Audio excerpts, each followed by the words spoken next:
para pendengar sekalian, mari rapat-rapat sikit. Saya bukan nak jual jamu, saya bukan nak jual obat kurus, tetapi saya nak menjual perkara yang boleh menggemukkan pahala.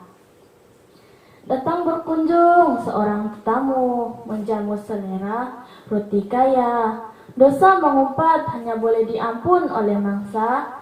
Itu dia tajuk tazkirah saya. Bismillahirrahmanirrahim. Assalamualaikum warahmatullahi wabarakatuh. Mengumpat ialah menceritakan atau menyebut keburukan atau kekurangan seseorang kepada orang lain.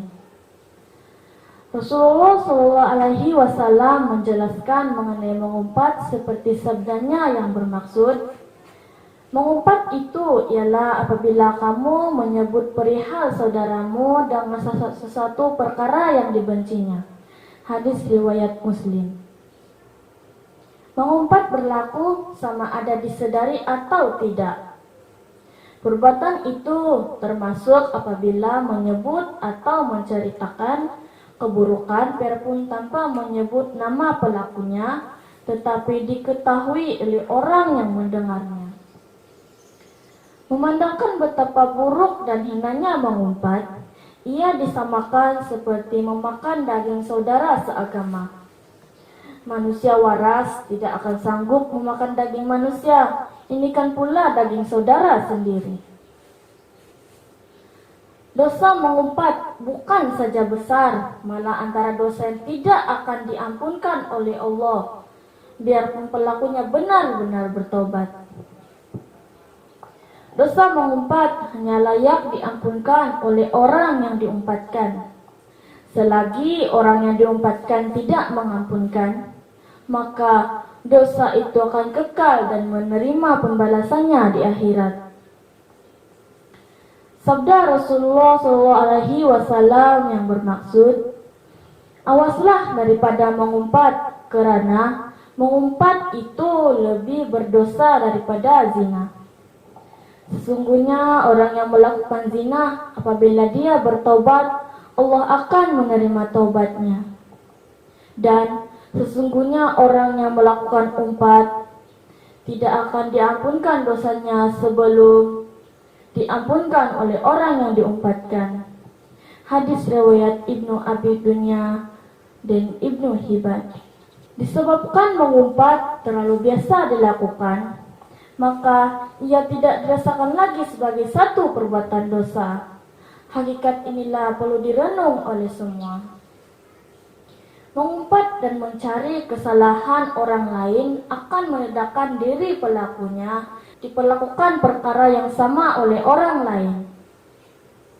Allah akan membalas perbuatan itu dengan menedahkan keburukan pada dirinya.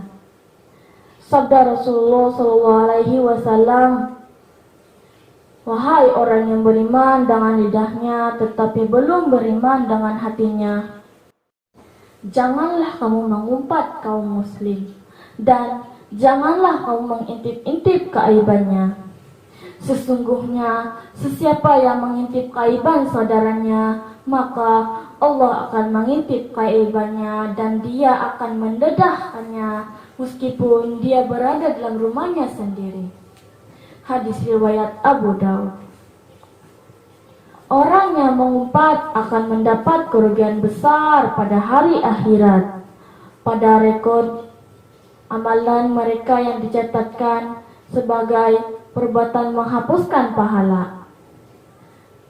Sabda Rasulullah SAW bermaksud, perbuatan mengumpat itu samalah seperti api memakan ranting kayu kering. Pahala yang dikumpulkan sebelum itu akan musnah atau dihapuskan seperti mudahnya api memakan kayu kering sehingga tidak tinggal apa-apa lagi. Diriwayatkan oleh Abu Ummah Al-Bahili. Di akhirat, seorang terkejut besar apabila melihat catatan amalan kebaikan yang tidak pernah dilakukannya di dunia. Maka dia berkata kepada Allah, wahai Tuhanku, dari manakah datangnya kebaikan yang banyak ini, sedangkan aku tidak pernah melakukannya?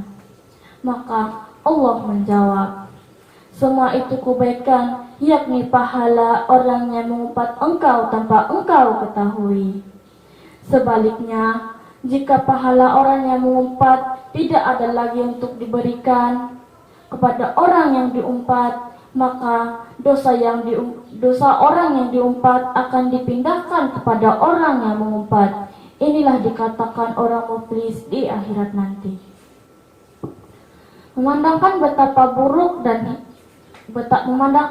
buruknya sifat mengumpat, kita wajib berusaha mengelakkan diri daripada melakukannya. Oleh itu, perbanyakkanlah zikir supaya dapat menghindarkan diri daripada mengumpat. Saya akhiri tazkirah saya. Wabillahi taufiq wal hidayah. Assalamualaikum warahmatullahi wabarakatuh.